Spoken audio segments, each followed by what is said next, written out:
टके टके पर पार्टी की गुलामी करने वाली ये कंगना रनौत हमें बताएगी कि गुलामी से पिंजरे से किस तरह आज़ादी चाहिए। अरे ओ डिजिटल तवाए, पहले तू तो आज़ाद हो जा बीजेपी के पिंजरे से। तू तो अपनी मानसिकता को आज़ाद कर, तू तो खुद गुलाम है। तू जब भौंकना है, तुझे कहा जाता है भौंक मेरी कुतिया, तुझे पैसा मिलेगा, तो तू फौरन भौंकना शुरू कर देती है आरएसएस के लिए और बीजेपी के लिए। तो बिकनी में नए ज़माने की अपने आप को समझने वाली ओ नकली झांसी की रानी, अपना ज्यादा मत उड़, तू एक बिकने वाली तवायफ है।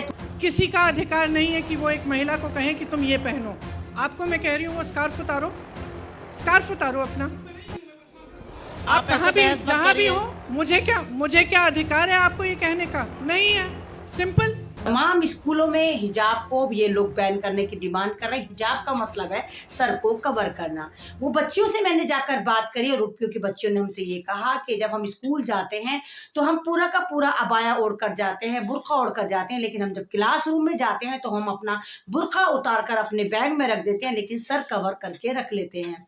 लेकिन अब आप ये देखिए कि इतना ज़बरदस्त इस पे स्कैंडल चल रहा है, लोग अपनी अपनी राजनीतिक रोटियां सेक रहे हैं। और कमाल की बात है कि शुरफा की बेटियों के बारे में बयानबाजियां अब तवायफें भी करने लगी। आपने बिल्कुल सही समझा, मैं डिजिटल तवायफ कंगना रनौत की बात करने आई। वो बिकनी की नए ज़माने की, खुद को झांसी की रांची समझने वाली, अब हमें बता रही है कि वो पिंजरे से आज़ादी पा चुकी है और वो चाहती है कि भारत की शुरफाओं की बच्चियों को भी पिंजरे से आज़ादी दिलवाकर तमाम बच्चियों को इसी तरह लेकर जाए जैसे वो खुद एक डिजिटल तवायफ है। और बीजेपी के अंगना में लगातार उसके मुजरे चलते हैं, लगातार वो कुतिया की तरह भौंकती रहती है।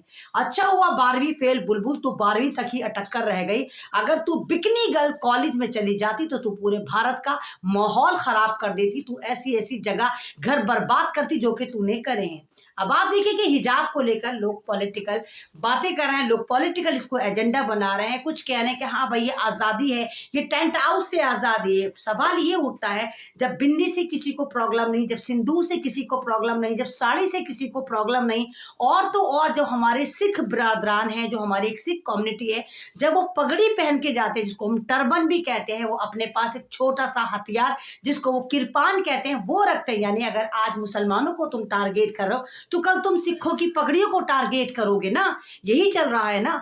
जब हमारा मजहब, हमारा कॉन्स्टिट्यूशन हमें हर बात की आज़ादी देता है, तो ये कौन लोग हैं जो यहाँ पर आकर उत्पाद मचा रहे हैं? कौन लोग हैं जो इस्लाम के पीछे पड़े? ये कौन लोग हैं जो एक इस्लाम को टारगेट कर रहे हैं? क्योंकि इनको पता है कि इनका मस्जिद वाला फार्मूला, इनका रसूल पाक वाला फार्मूला, इनका तौहीन रिसालत वाला फार्मूला, तौहीन कलाम पाक वाला फार्मूला, तमाम के तमाम फार्मूले नाकाम हो गए। तो अब ये मुसलमानों की उन बच्चियों को टारगेट कर रहे हैं जो माइनर एज की हैं, जो स्कूलों में जाती हैं। और कर्नाटक में जो मामला चल रहा है, ये छोटी छोटी बच्चियों का कल चल रहा है, क्योंकि वहां पर 6ठी क्लास, 7वीं क्लास, 8वीं क्लास से लेके शुरू से लड़कियां जो है वो सर कवर कर कर रखती हैं, वो सर कवर करके बाहर जाती हैं। कर्नाटक में मैंने विजिट करी, मैं 3-4 दिन वहां रही और मैंने वहां पर एक भी बच्ची ऐसी नहीं देखी जिसका सर खुला हुआ हो। वहां पर बहुत ज्यादा इस चीज को फॉलो करा जाता है कि अगर हमारी बच्चियां हमारे एहतियात से हम उनको रखेंगे तो इंशाल्लाह गलत नजर उन पर नहीं पड़ेगी। तो आप खुद देखिए, अगर आप कोई महंगी चीज खरीदने जाते हैं, आप कोई कीमती चीज खरीदने जाते हैं, तो उसको बहुत एहतियात से रखा जाता है। और बहुत सारे ऐसे सामान जो आप खरीद के लाते हैं जो कांच के होते हैं, उन पर तो बाकायदा एक कोटेशन होती है, हैंडल विद केयर, यानी चीज को, इस सामान को आप एहतियात से इस्तेमाल करें, नहीं तो ये टूट सकती है। सेम यही इन बच्चियों का है।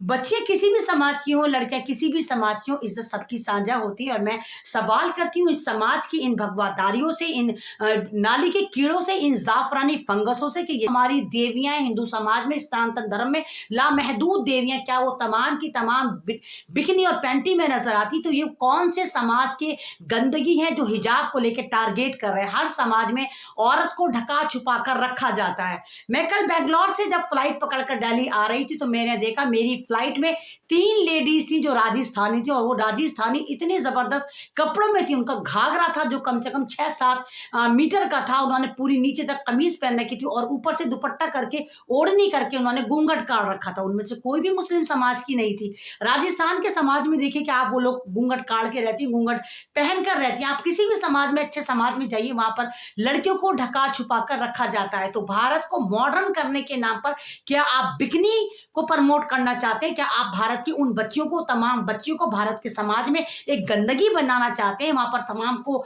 आप बिकनी में और टू पीस में पहनाना चाहते हैं? कौन सा समाज इस बात की इजाजत देता है कि आप अपनी बच्चियों को नंगा फिराएं? मैं तो कहती हूँ आपको उल्टा इस समाज से, इस मुस्लिम समाज से आपको कुछ सीखना चाहिए कि देखिए कि मुसलमानों की बच्चियां किस तरह ढकी छुपी रहती हैं। यही वजह है कि इस समाज में रेप के रेशो सबसे कम होते हैं। आप खुद देखिए सबसे कम होते हैं। तो ये आप इस तरह जो टारगेट करके अपना पॉलिटिकल एजेंडा चला रहे हैं, टीवी पर आप हिजाब जिहाद चला रहे हैं, किस तरह आप इस्लाम को गालियां दे रहे हैं। और वो हेमा मालिनी जो, जिसको मैं कहती हूँ कि वो किस मुंह से बोल भी जाती है, कौन से मुंह से आप बोल जाती है, शर्म तुमको मगर नहीं आती? मोदी जी, आप जो तलाक पर ज्ञान देते रहते हैं, आपने सवाल करा को हेमा मालिनी धर्मिंदर जो एक हिंदू समाज से आते हैं, उन्होंने किस तरह एक घर बर्बाद करा। धर्मिंदर जो ऑलरेडी शादीशुदा था, सनी देओल का बाप था, अब उसको बर्बाद करा और उनकी मां को छोड़कर फिर हेमा मालिनी ने डायन बन के उनको डसा। हमने बात करी? नहीं बात करी। फिर आप किस मुंह से बात कर लेती है कि आपने इस्लाम को वहां तो एक सब्स्टिट्यूट के तौर पर आपने उसको यूज करा। आप पहले मुसलमान बनती है, धर्मिंदर मुसलमान बनता है, हेमा मालिनी मुसलमान बनती है, आयशा अपना नाम रखे और इस्लाम धर्म कबूल करने के बाद दोनों शादी करते हैं और धर्मिंदर की पहली बीवी यानी सनी देओल, बॉबी देओल की मां को तलाक करवाकर हेमा मालिनी उस घर में कुंडली मारकर बैठ जाती है। क्या किसी ने कोई ऑब्जेक्शन करा? तो जब तुम इस समाज, तुम जैसे लोग इस इस्लाम को अपने तौर पर यूज करते हो तो तब तुम्हें दर्द नहीं आता और बाद में तुम ज्ञान देते हुए नजर आती हो कि स्कूल जो है वो एजुकेशन ग्रहण करने का एक साधन है, वहां पर बुर्का नहीं ओढ़कर जाना चाहिए। आप खुद बताइए, तमाम समाज के लोग स्कूलों में जाते हैं, हर स्कूलों में, भारत के हर स्कूल में सरस्वती की तस्वीर होती है। क्या किसी मजहब के लोगों ने सरस्वती की तस्वीर को इशू करा? तमाम लोग सम्मान करते हैं, लेकिन सम्मान करने का मतलब ये नहीं कि हम लोग उनकी पूजा करते हैं। हम सम्मान करते हैं, हमें कोई इशू नहीं है कि वहां सरस्वती की तस्वीर लगी हुई, सरस्वती की मूर्ति लगी हुई होती है।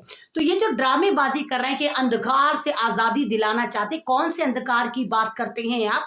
जिस समाज में शुरू से पुश्तैनी दर पुश्तैनी बुर्का ओढ़ा जाता है, वहां पर आप बिकनी को प्रमोट कर रहे हैं। और कमाल की बात ये, इस पर बोलने वाली तमाम की तमाम डिजिटल तवाइफे हैं जो खुद नंगी पुंगी से पैसे के लिए अपना जमीर बेच देती हैं, चाहे वो स्मृति ईरानी हो, चाहे वो हेमा मालिनी हो, चाहे कंगना रनौत। डिजिटल तवाइफ, इसका इतिहास उठाकर देखिए, फिल्म इंडस्ट्री में इसने कितने लोगों के घर बर्बाद करे। जबकि एक मिसाल है कि डायन भी साथ घर छोड़कर मुंह मारती है, लेकिन ये एक ऐसी डायन थी, ये एक ऐसी डिजिटल तवाइफ थी कि इसने फिल्म इंडस्ट्री में ऋतिक रोशन का घर बर्बाद करा, इसने विक्रम भट्ट के बेटे का घर बर्बाद करा, इसने आदित्य पंचोली का घर बर्बाद करा, इसने शेखर सुमन के बेटे के साथ गलत हरकतें करके उससे नाजायज ताल्लुकात बना के वहां पर इसने रायता फैलाया। तो आज डिजिटल तवाइफे हमारे ऊपर एक बदनुमा दाग बन के समाज की अच्छी औरतें बन गई, ये बिकनी गर्ल हमें आकर बताएंगी और टीवी की जीनत बनेगी, भक्तों की बहनें बनेगी। तमाम भक्त जो इनके पीछे चलते हैं,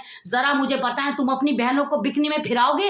पहले अपनी बहनों को बिकनी में उतारो, अपनी बहनों को ब्रा पैंटी में उतारो, बाद में हिजाब के ऊपर आना, बाद में हिजाब पर उंगली उठाना। आप खुद बताइए, आज तक 75 साल में मुसलमान समाज ने हिंदू समाज को टारगेट नहीं करा। मैं पॉलिटिकल लीडर की बात नहीं कर रही, जो नाम मात्र मुसलमान है। आप एक आम मुस्लिम नागरिक को बताइए कि किसी ने सनातन धर्म को टारगेट कराओ, किसी ने देवी देवताओं को टारगेट कराओ, किसी ने हिंदू मजहब को टारगेट कराओ, किसी ने इनके त्योहार को टारगेट कराओ? नहीं करा। और लाखों नहीं करोड़ों ऐसी मिसाल हैं कि इस समाज ने लगातार इस्लाम को टारगेट करा, कलाम पाक को टारगेट करा, हमारे रसूल अल्लाह को टारगेट करा, हमारे बुरखे को टारगेट करा, हमारे कल्चर को टारगेट करा, हमारे मज़ाहिब को टारगेट करा। क्यों? क्योंकि हमें इनको पता है कि ये मजहब एक पीसफुली मजहब है। इस्लाम मजहब आपको एक अमन और अमान का रास्ता दिखाता है। इस्लाम मजहब आपसे कुछ नहीं चाहता ना। इस्लाम मजहब तलवार की नोक पर फैला। इस्लाम मजहब बिल्कुल सीधा सच्चा चलने का रास्ता है और जो इसको अपनाना चाहता है वो खुशी से आए, लेकिन बंदूक की नोक पर या तलवार की नोक पर आपसे कोई नहीं कहता कि आप इस्लाम में आए। लेकिन जब आप ना आपको आने को कहा जाता, ना आपको कोई नुकसान है, फिर लगातार आप इस्लाम मजहब को किस तरह टारगेट कर सकते हैं।